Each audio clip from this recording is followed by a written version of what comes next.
9:30 a.m. here in sunny Blighty, and lots of things to say in this video as usual.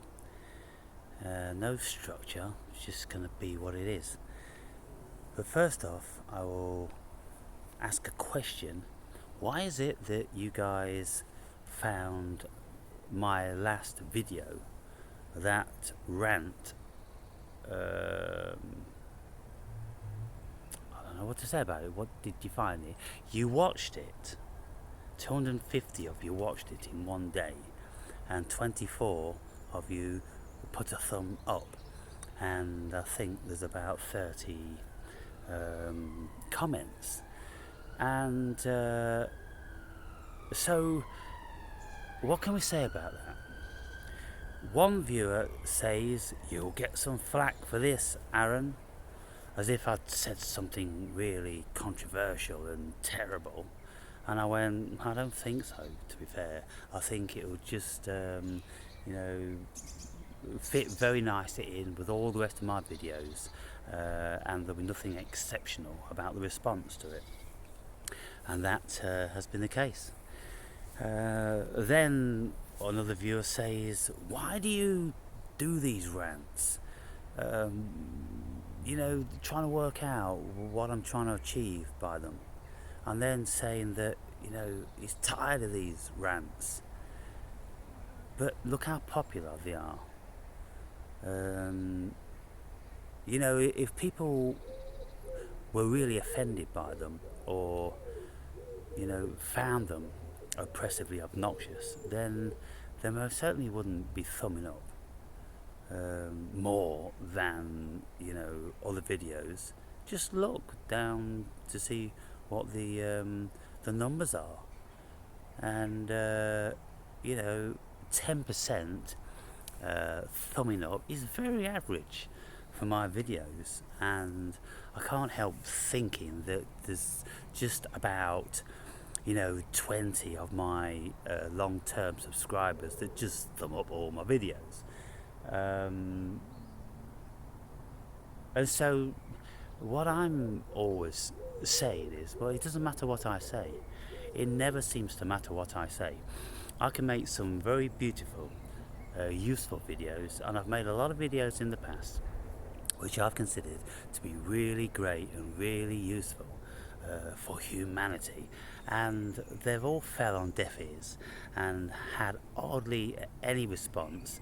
And when that happens, I tend to think, well, okay, let's see if they like this fucker then. And then I'll go into one of my rants, and I'll cuss and call everybody blue under the fucking sun, and see if you like that fucker. And as it turns out, more people do like that. So what can we say is going on? Because I'm speaking no more truth in any of the videos, but there's an aura which is different, of course, in the rants, of snarling and contempt. It seems that lots of you thrive on that. Lots of you enjoy to see that and feel that vibration. Maybe it's because everybody is so suppressed these days, and watching my videos is the closest you're going to come to anybody being real. Maybe that's it. But if you'd like to state why it is, did you like the content? Did you like the delivery? Just say a few fucking things that are a bit useful, to me, because otherwise, the vast majority of the comments mean nothing to me. So, as a content provider, then feedback on my content would be useful. I like this video because. I didn't like this video because. I liked this, this and this, but then I didn't agree with that, that and that. Well, just opine something now and again.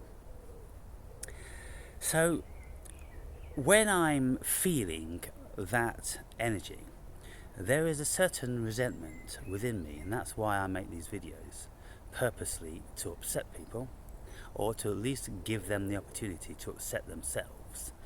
because I can't per se upset anybody with my words, can I? You see, if I can, then that's making what I say very, very powerful and important. It's putting me along the same lines as a king or queen or prominent politician, or dare I say God, where the words that I'm speaking are very important because they can change your chemical construct. They can bring about emotions within your body just by listening to my words. Very powerful, aren't they? And so we've always known that words potentially are things because we create them into being things. They don't have to be, and invariably many words are not.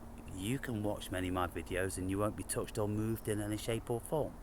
But then when I say other things which grate against your biases or your programs or your egos, then in turn you generate emotions pertaining to those words, and then maybe you'll have something to say. You see, this is how it invariably works. People have more to say when they have been emotionally triggered. If they haven't been emotionally triggered, they just go, oh yeah, I know that, oh yeah, well that's kind of useful, oh, and then they move on, you see. So throughout all these years I've been making my videos, I've always deployed tactics and different energies to see what sort of characters I can bring out from under their stones. Because if I just deliver a variety of video in a variety of energy, then I'm only going to get a variety of comment. But if I mix it up and I shake and rattle cages and upturn stones, then I'm going to get a different variety of comment, aren't I? So that's what I'm doing, people. So when people say to me, I don't know what you're trying to do, Aaron, that's what I'm trying to do. I'm trying to look at and assess the viewers that watch my videos, because invariably you won't tell me anything. You'll never give me anything. How many of you actually give me anything? How many of you actually take the time to write me an email and tell me, how you really value my videos and how they're working for you? Don't get me wrong, lots of people in the past, a small proportion, but lots of people over the years have done this, and of course I've always appreciated it. And if people take the time and effort to convey their gratitude in a comment, then I'm like, well, okay, I'm getting more of a picture who's out there and what my viewers want. Because if I'm not communicated to, I've got no idea what you want, and so I will just fuck around. I really will fuck around, and I will deploy any sort of energy. And one of the energies I deploy is a spirit called Supercilious, and this Supercilious will demean and rip everybody a new asshole. And some people, shrinking violets and the idiots and whatnot, will shy away from that, but most people seem to have a kinship to it. So I'd like to know what that kinship is. Is it because I'm saying things that you'd like to say and it feels good, it's a bit emancipating for you, that finally some fucker's saying it, some fucker's being real, some fucker's not cutting their videos in 100 fucking places because they swallowed in the wrong place or something like that? Yeah, I'll get that. So you might want to mention something like that. The other thing is when I was thinking about these energies and deploying Supercilious, I akin Supercilious to the wrath of Jehovah, only nothing like as violent and as evil. You see, during the Passover, which the Jews celebrate, the Passover is symbolic of when Moses led the Jews out of Egypt, and God said to the Israelites, I am going to put a plague across the whole of this land, killing all firstborn Egyptian babies. I will kill all babies, firstborn, under the roofs of houses who do not put the sacrificial blood of a lamb on their front door. So all the Jews went sacrificing a perfect firstborn male lamb and painting the blood on their door, because that night Jehovah was sending his evil angels over, passing over the land and killing all firstborn babies under roofs which never had the sacrificial blood. Now, is it any wonder why Egyptians and Arabs hate the Jews? Absolutely hate them, with very, very good reason. Why would anybody celebrate such an evil act? But when you go online and you look for what the Passover symbolises, it will only very, very briefly mention that the whole thing was simply to kill all the firstborn of the Egyptians. And anybody that didn't believe, the non-believers, the infidel. That's what it was all about, to kill the firstborn of the infidel. How fucking evil is that? If you've got this all-loving God and he's filled with such hate, venom and wrath that he kills your firstborn child unless you're begging on your knees to him, what a scumbag. What a verminous scumbag. And so I copy and paste this onto all Jews that celebrate this Passover, because they are celebrating the death of all those Egyptian babies. You know, at least the idea of that. They are rejoicing in the idea of all those Egyptian or infidel babies being murdered by a horrible plague. Absolutely vile and disgusting. And yet these fuckers, the you-know-whos, they celebrate that with glee and joy every fucking year. And so is there any wonder why we've got this conflict going on in the Middle East? And absolutely rightly so. Absolutely rightly so. And it's significant to notice these days that the you-know-whos are losing their power. They used to have enormous power over the world, and whatever they said went, because they always relied on the Holocaust as being the victims, but they were never the victims. They were always the perpetrators of crimes all over the world. And it's just been turned arse about face, and now they're proclaimed to be the victims, not without good cause. That's why they were expelled from every single nation on the planet they went to. Every single nation expelled the you-know-whos for very good reasons. So, still celebrating that level of evil, we have to know from that people that this whole blood sacrifice thing from Yahweh has been going on a long time. It is evil. Of course it's evil, because what the whole blood sacrifice was always about your firstborn. And you know, in the early days it always used to be about human firstborns, throwing them onto a fire and sacrificing them to Moloch and all other gods. You know, there's been evil entities on this planet that want the firstborn blood, the sacrifice, the trauma, the sorrow, the sadness, and the fear. They've wanted that for a long time, forever. And so the ritual was then carried on from Moloch, which is this, you know, fucking 10-foot owl, also called Melesh, which used to be worshipped, but then it was transferred onto you know, Yahweh, or you know, Jehovah, whatever you want to fucking call him. And it's still being done today.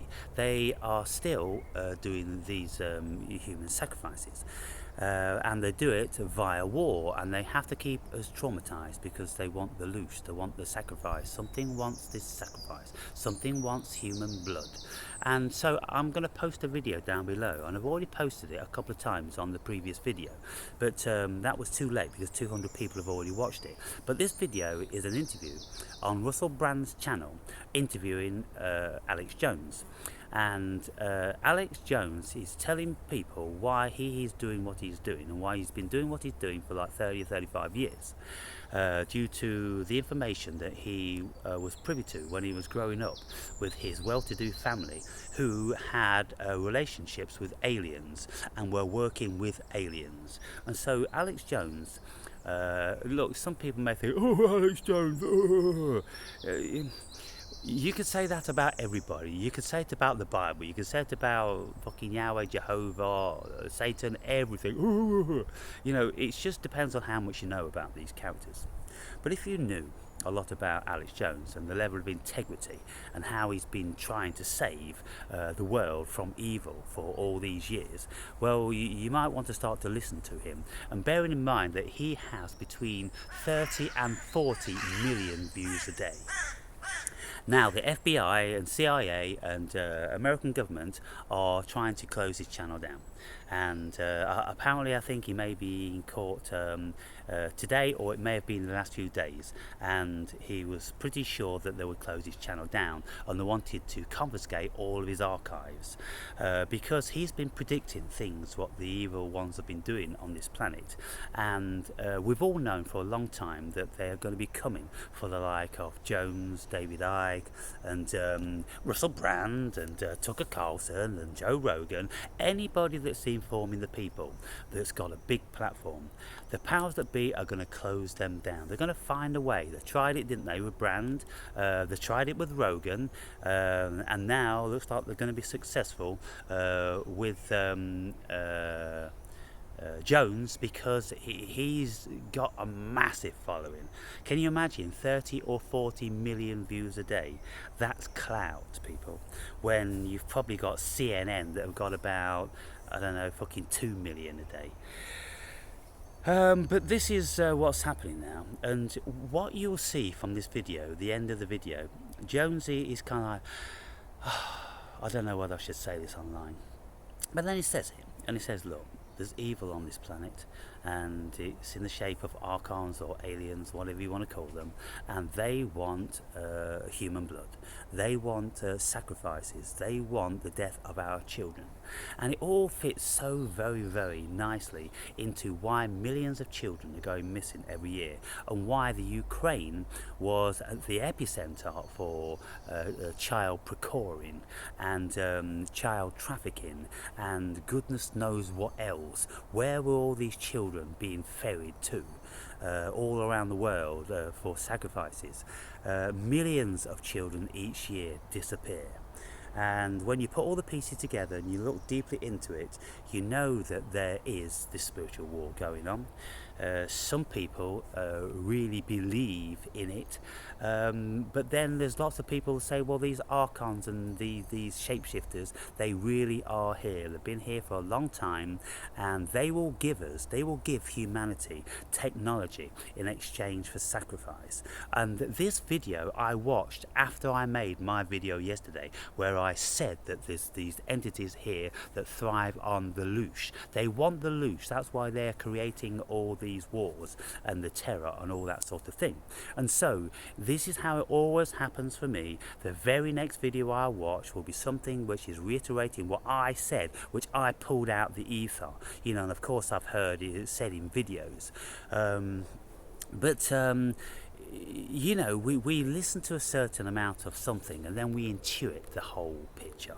And so, you know, this video speaks about these aliens wanting human babies and bloodletting and all the rest of it. And so we can very easily then look at all the wars. They've all been fabricated. Every single one of them's been fabricated, and they could all have been prevented, but somebody doesn't want them to be prevented. Something absolutely requires them to go ahead.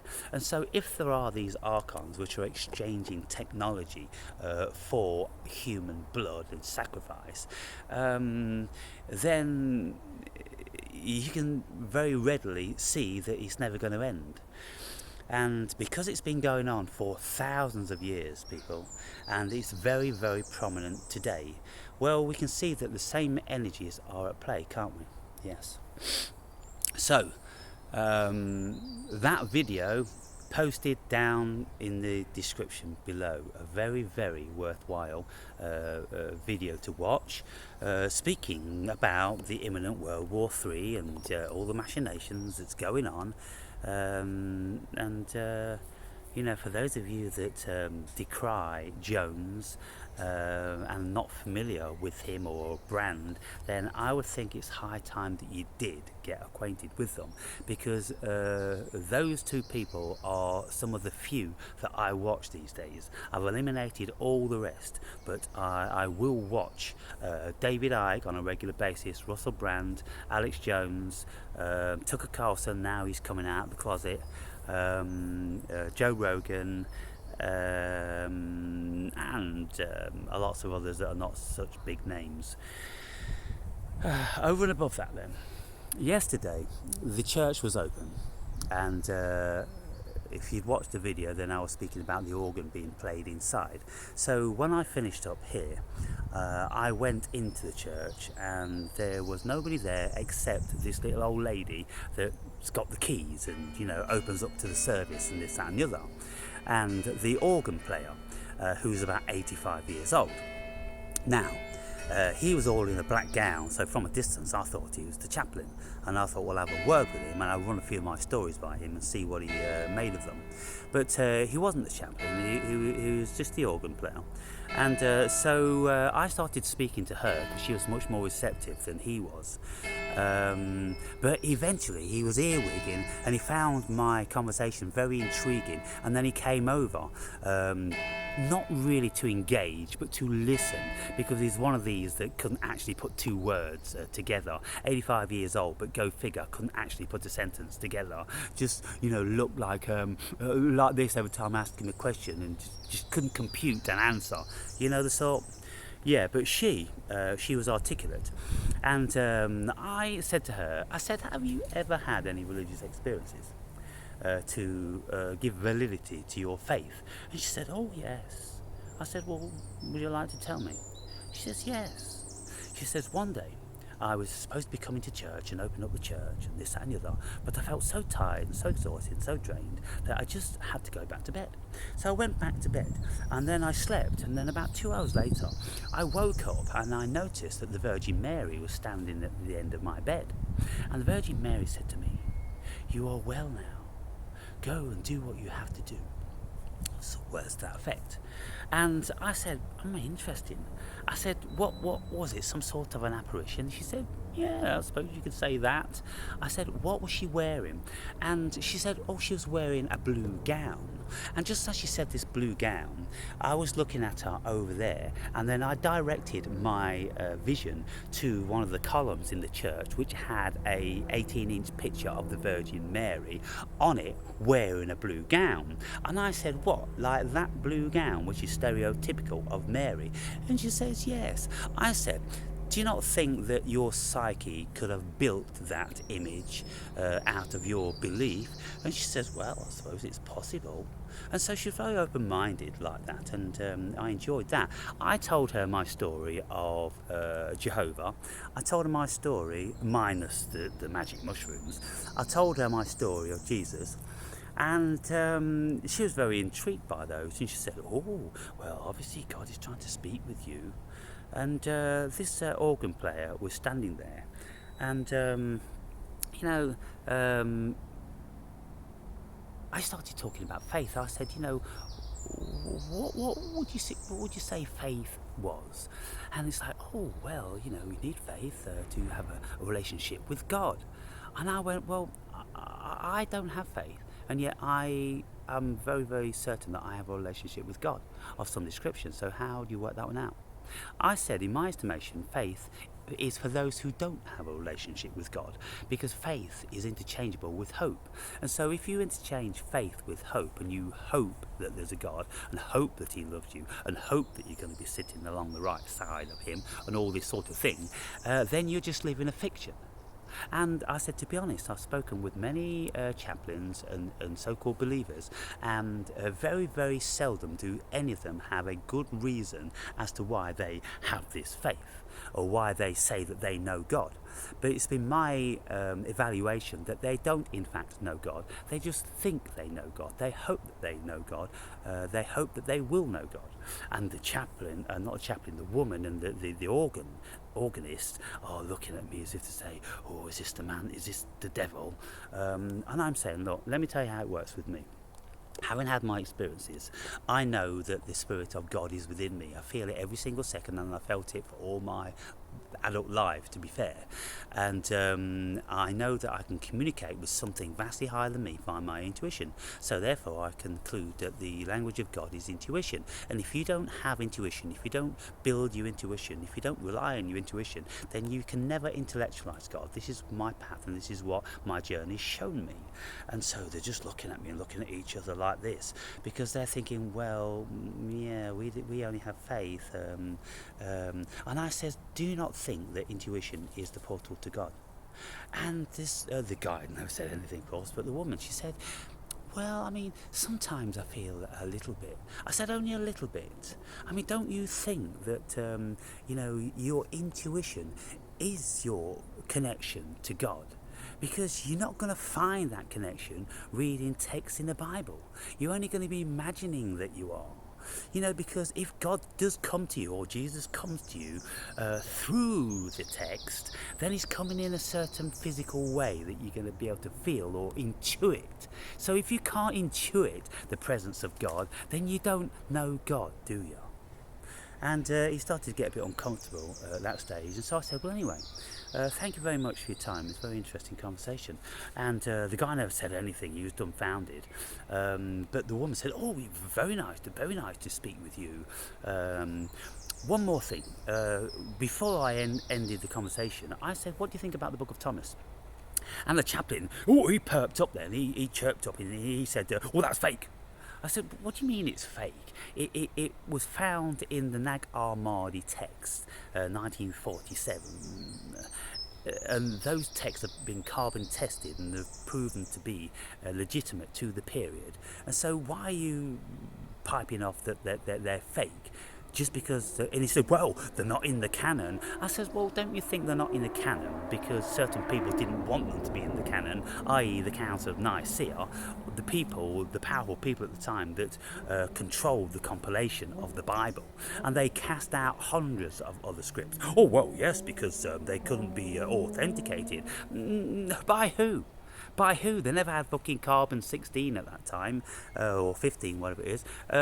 They were very bereft in scholarlyship to be able to discern the authenticity of any of these scripts, and so they threw them out for their own nefarious reasons, because they didn't fit with what they wanted to project onto the world and the power that they wanted to use.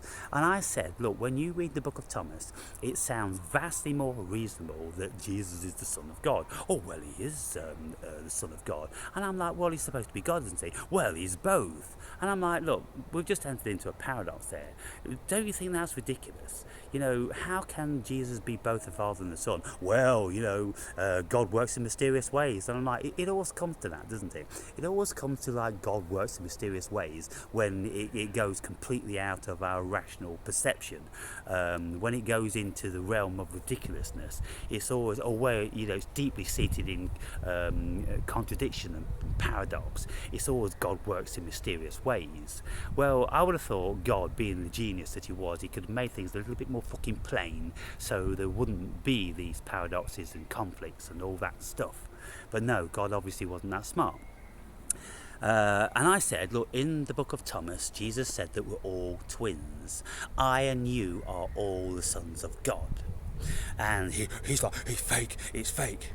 And I'm like, well, don't you think that that's just because you want it to be fake? Because they've told you that it's fake and you've just believed it like you believe everything else. You're just living under belief.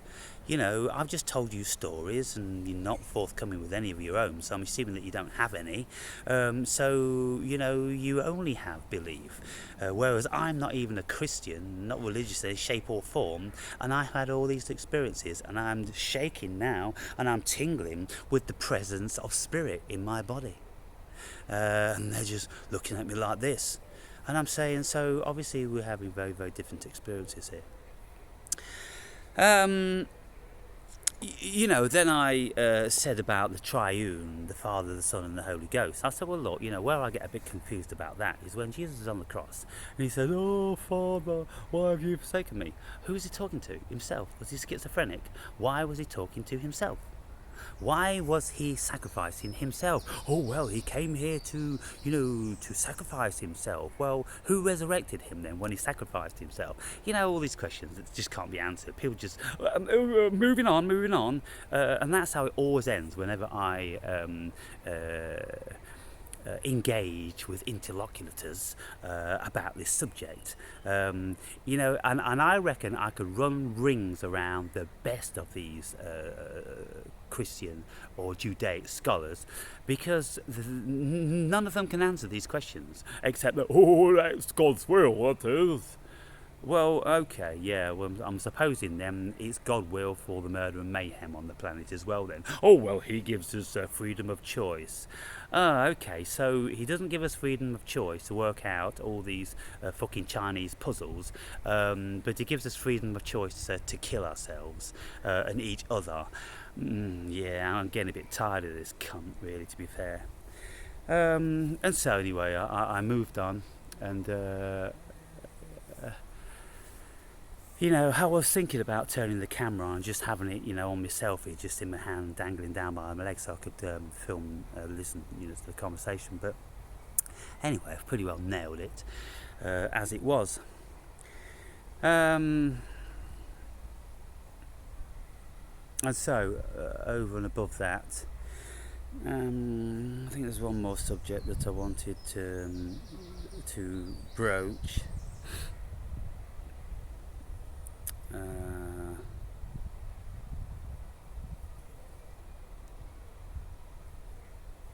Let me just hang around for 30 seconds, see if anything comes.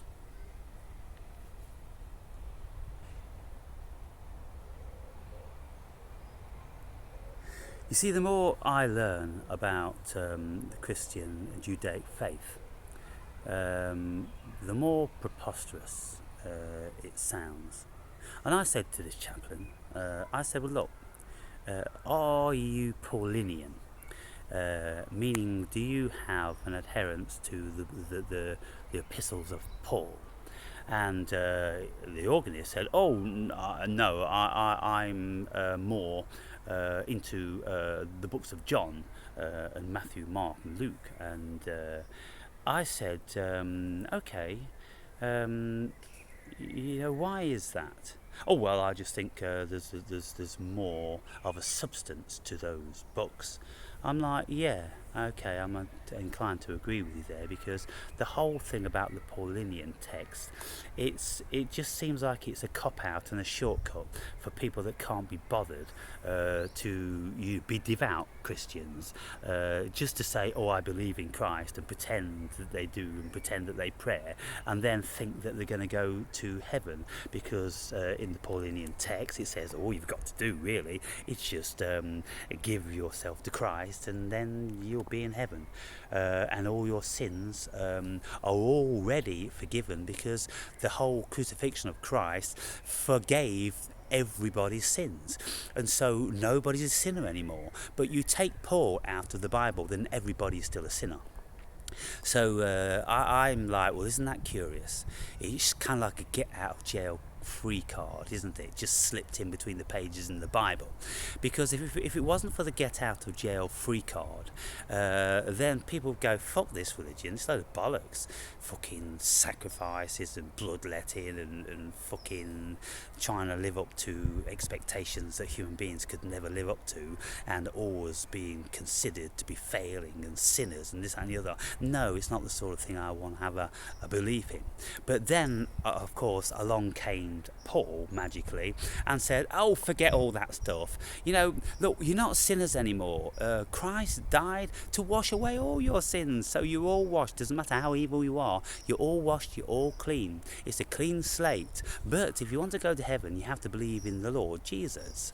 That's the deal. And it's not too much to ask, because all you've got to do is just give yourself to Christ. And then, of course, all the cowards go, well, okay then.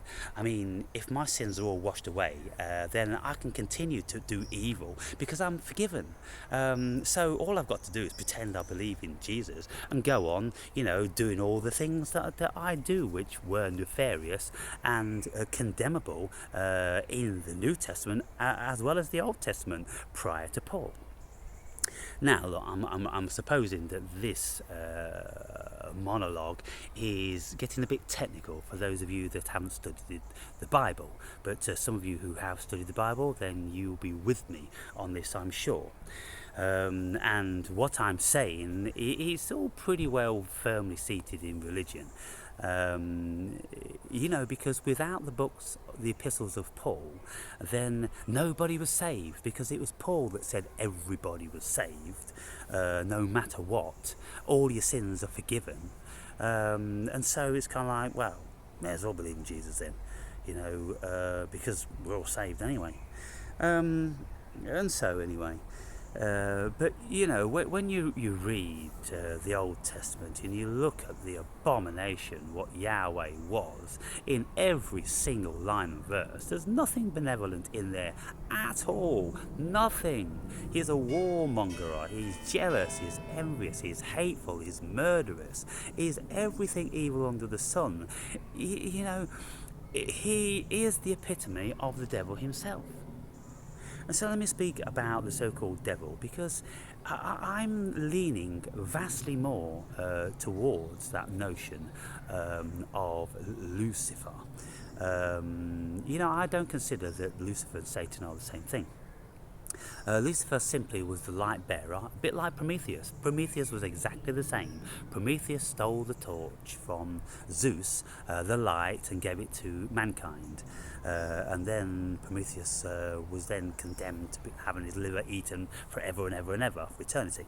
But then, you see,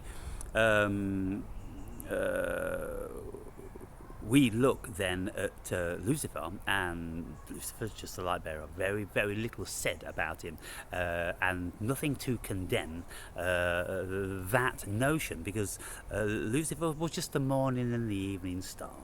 But somewhere with human convolution, it's all got embroiled into the same thing. It's all lies and it's all fiction. This is why intelligent people are Luciferians. There's no problem with that at all, about being enlightened and seeing the light from the dark, whereas Yahweh wanted to keep everybody in the dark.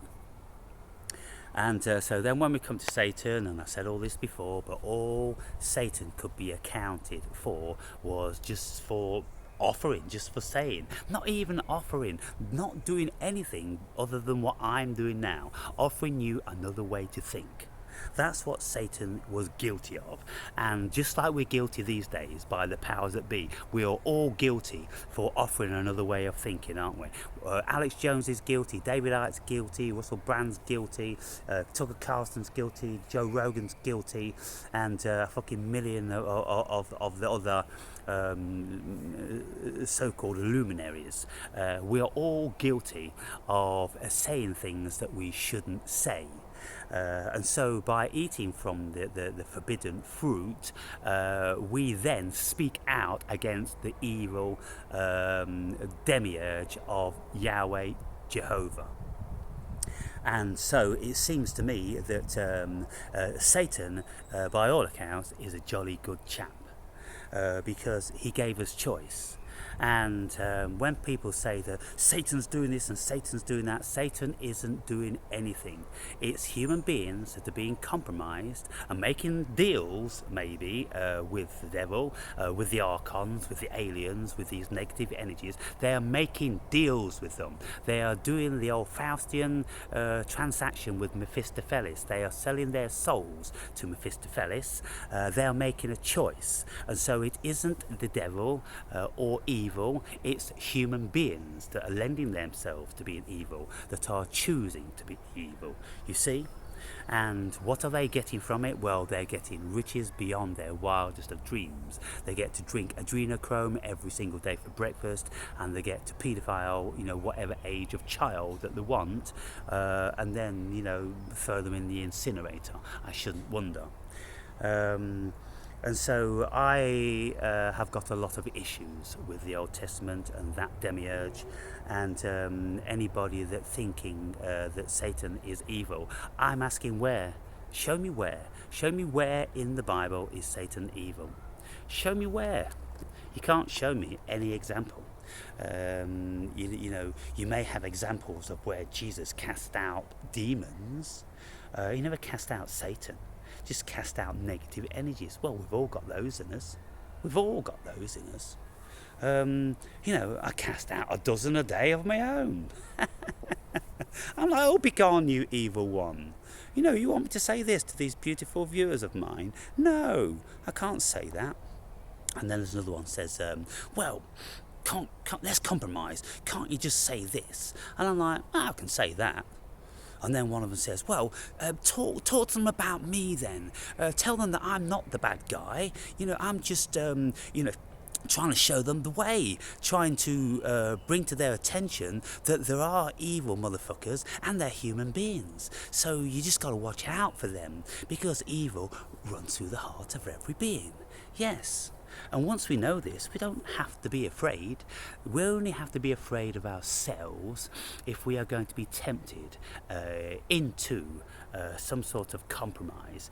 Now, for instance, how could we be compromised? If somebody, look, people like David Icke, for instance, and Alex Jones, they all proclaim that they have been approached by this hidden hand, and they've been offered masses of wealth to go to work for them, and they've turned it down because they've deemed that that's the work of the devil, the evil machinations that they are fighting against and have been fighting against for a large portion of their lives. But doubtless there's many people who have accepted the deal. Obama accepted the deal. The Bushes accepted the deal. In actual fact, 99% of the American presidents accepted that deal. JFK didn't accept it, so they whacked him. Lincoln, he was creating a currency outside of the Federal Reserve, so they whacked him. And so they whack anyone that doesn't comply. That's just how it goes, people.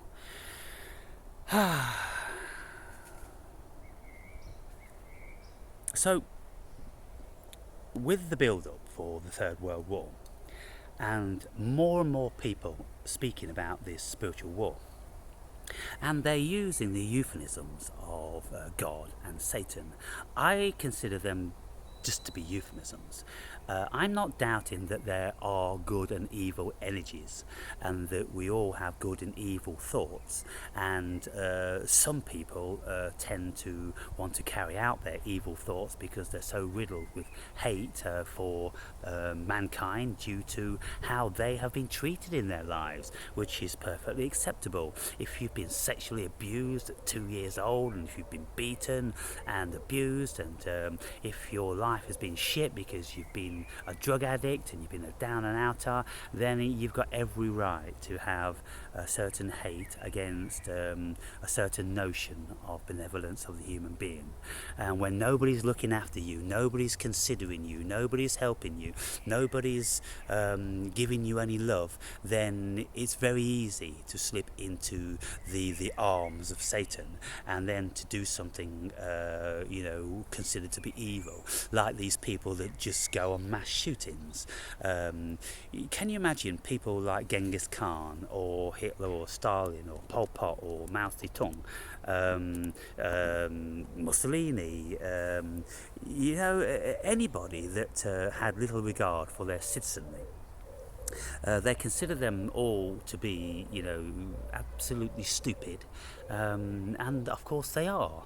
And this is why the powers that be have almost but given up on this fiction of democracy. It's such a shocking farce these days. The final pretenses to be, continued so embarrassingly because nobody believes in it anymore. Oh my God, no thinking person believes in it, but of course there's still millions of people. And this is what Alex Jones and Russell Brand are still saying. Do you not think that, if the powers that be called another pandemic, then, at least 70% of the world's populace would be falling in line in an instant? And they both agreed, yes, because we still have that level of complete and utter stupidity. And so I don't have any sympathy, nor did Pol Pot or Genghis Khan or Mao Zedong or any of them. Stalin, Hitler, no sympathy at all. Why would you have? Does a farmer have sympathy for cows or sheep or chickens or goats? No. There's no difference, people. These husks are not spiritual entities. They do not have thoughts in their heads. They are empty. And you will find out when people are bold enough and brave enough to start stating this in this era of cancellation and we're all equal, it's all one bullshit. But there's going to be people that are going to be starting to speak about it, and they're going to be saying, look, it turns out that as much as lots of people are not going to like it, many so-called human beings don't have the spark of consciousness.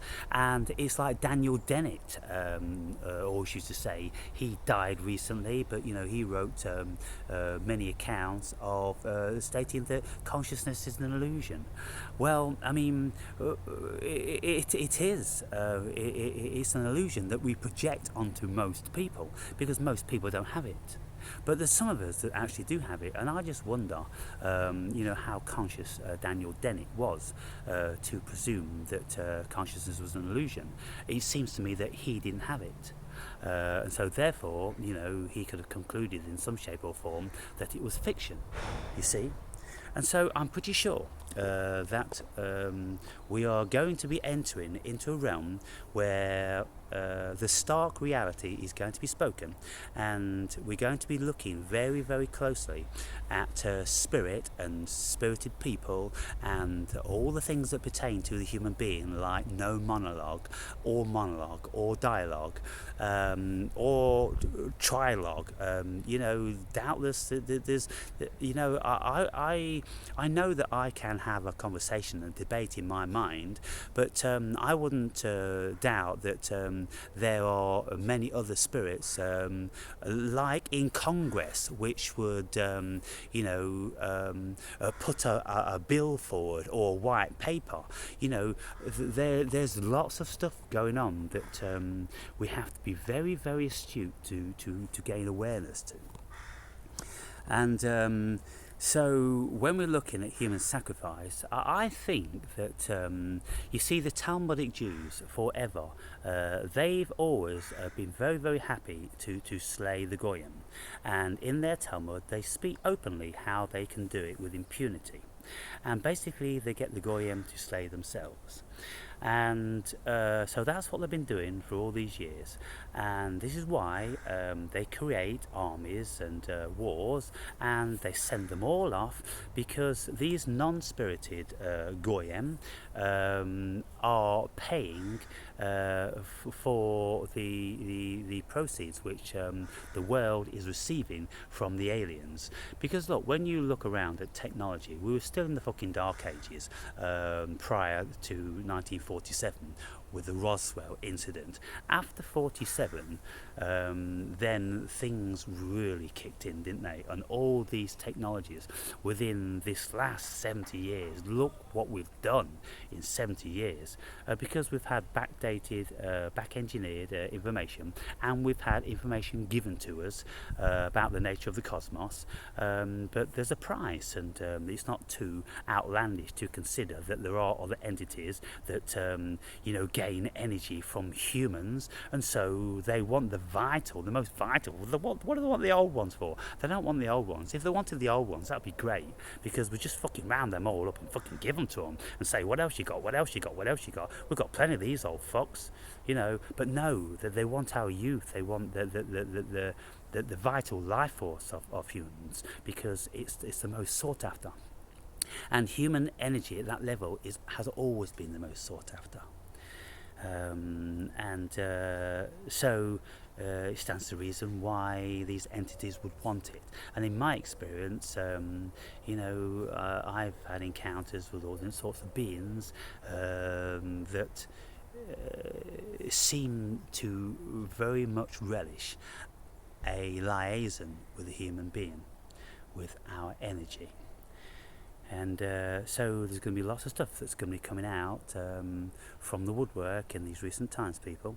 And this is why I have a lot of time for the powers that be, for the World Economic Forum or the globalists and this, that and the other, because of course Alex Jones, by the way, he said, look, the globalists are at least 20 years ahead, if not 100 years ahead in technology.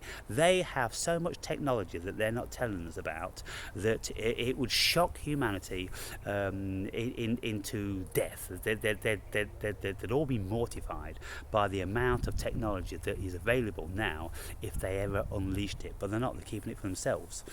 But I don't doubt that they are very selective about who they are traumatizing, because they do it to the stupid people, to the gullible people, because anyone that's intelligent never bought into the COVID thing. Anyone that's intelligent isn't going to war. Anyone that's intelligent isn't buying all the bullshit that they are, prolificating through the media and through the Houses of Parliament and Congress and all that sort of thing. Anyone who's intelligent really isn't buying it in any shape or form. We know their game. And so they say, well, we'll leave them alone then, because the chances are we're going to need them. We're going to need some intelligent ones. Otherwise, who's going to be building all this stuff when we've got all the blueprints from the aliens? And so, they need intelligence. But if you look around, and if anyone goes, I'll go and die for you, Mr. Businessman, you go, well, come on then, come this way. Who else? Look at these lovely macho suits we've got. Look at all these toys you can play with. You can play with tanks, and you can shoot exocet missiles. You can even fly these jets, which are worth £50 million. We'll train you up to do one of those. You could be Top Gun. We'll make a movie about it so you can see how exciting it is and how you can get all the girls. And they do all this. And then when they do the promotion videos for the Marines and that, you've got these speedboats and they're launching up a beach, and you've got these macho, super fit young soldiers jumping out, and they're defending the world against evil. Oh my God, they are creating evil. They are working for evil. They are actually evil themselves. They've made a choice that they want to kill. You see? And they ain't asking any questions who they're killing and why. They just want to kill. So whenever they sign up to be a Captain America, they just want to kill. And they have fantasies about killing. And because they are so bereft of any level of intelligence, they don't consider that they in turn could be killed. No, they don't think like that, otherwise they wouldn't go. They just think, I fancy killing, I fancy using all these toys and being a hero, so I'm going to sign up and I'm going to do it, and my parents will think I'm a real hero and all my mates will think I'm hard and brave. When intelligent people just think you're misguided, you're very, very stupid, you're a fool, and you're just exhibiting your evil, to be quite frank, people. And so, I wonder how soldiers would find what I say. I wonder if my videos ever got in the hands of these 1776 boys, what they would want to do with me. I'm calling them all out. I'm calling every single one of them out. And the cosmos is calling them out. The cosmos is calling everybody out. And so all we've got to do is just sit back and watch the show, people. And so there you have it. How long is this? This has been 53 minutes. That's a decent video.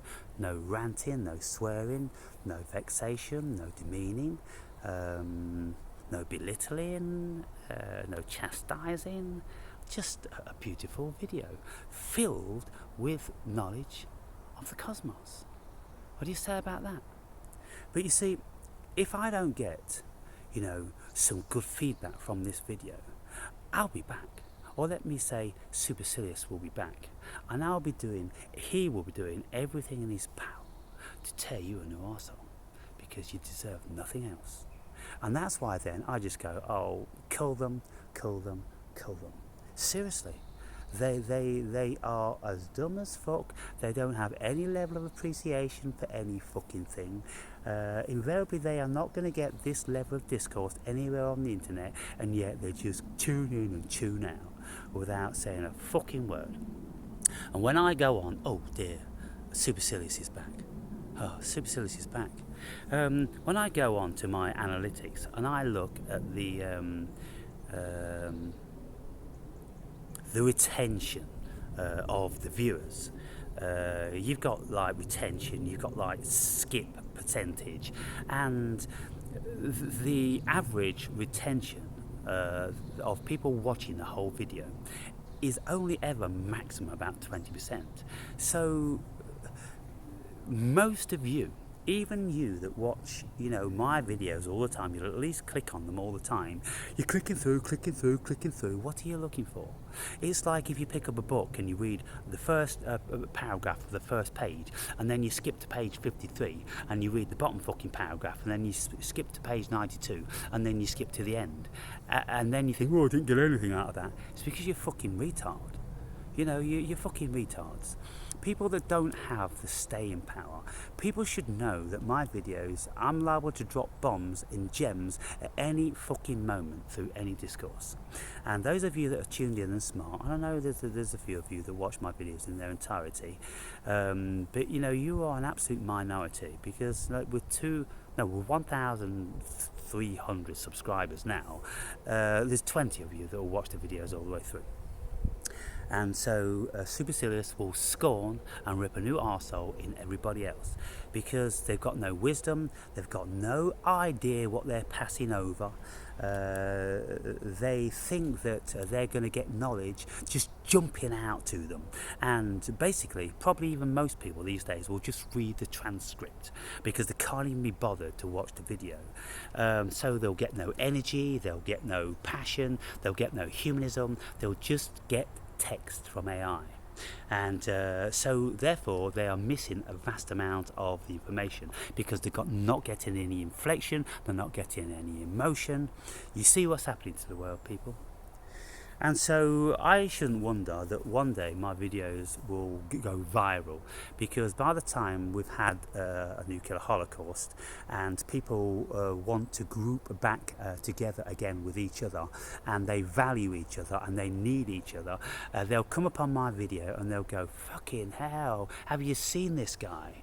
He's speaking from the heart. Why didn't we see him before the Holocaust? If you would have never appreciated me before the Holocaust. You'll appreciate me after the Holocaust.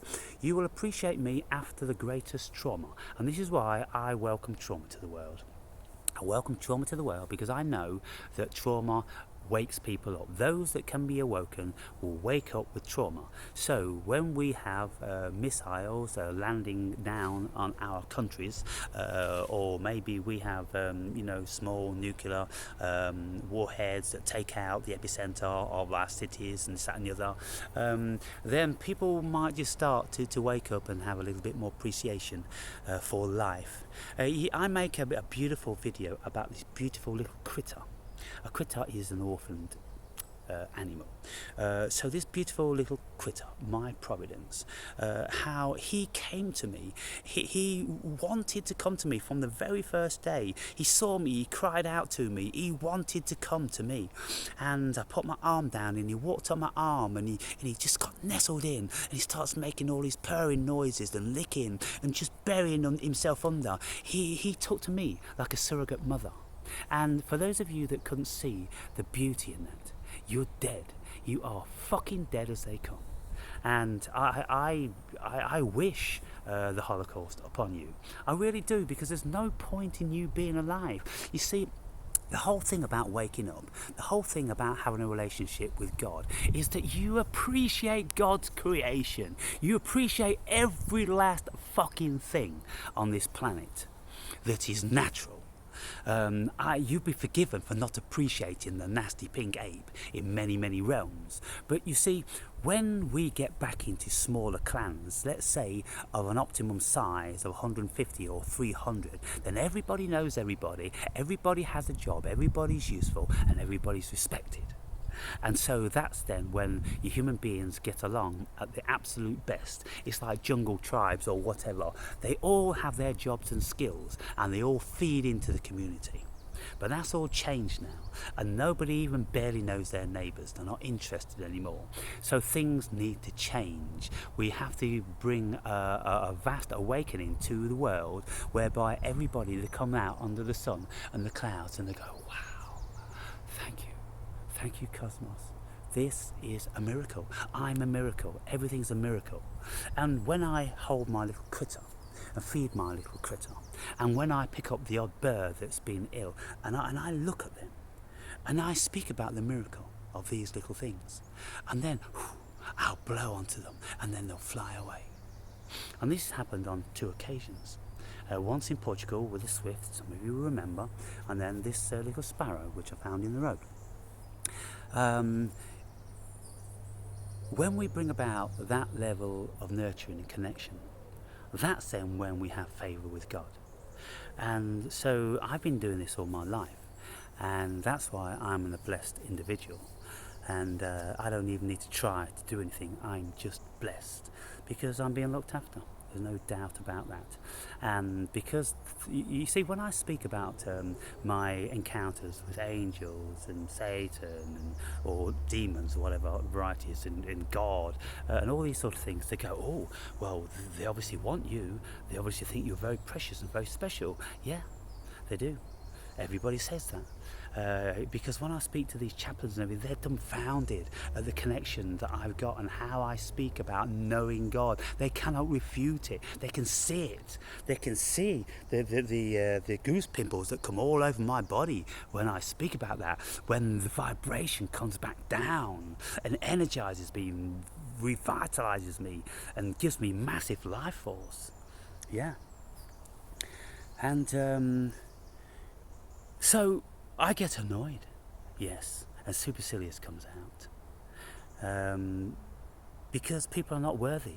They're not worthy of my videos. The vast majority of people are not worthy. If I could, then I would just have a private membership for a very, very select few. But I've tried this in the past, haven't I, with my own channel, and I say, look, $10 a month subscription. How many people went for it? About 20. You're shocking. You are disgusting. You really are disgusting. $10 a month, what's that, 6 or 7 quid a month, people. And how many people? And let me just say something else while Supercilious is on my shoulder. Supercilious is sitting on my shoulder right now. For all of you that have always gone, oh, you're so great, oh, Wake and Brave, I love all your videos, oh, you're amazing. Well, buy the fucking book then. Buy the fucking book. What about that? What about that? $10 on Kindle it is, and you've not bought it. I know who you are. I know every single one of you who you are, because I know who's bought the fucking book.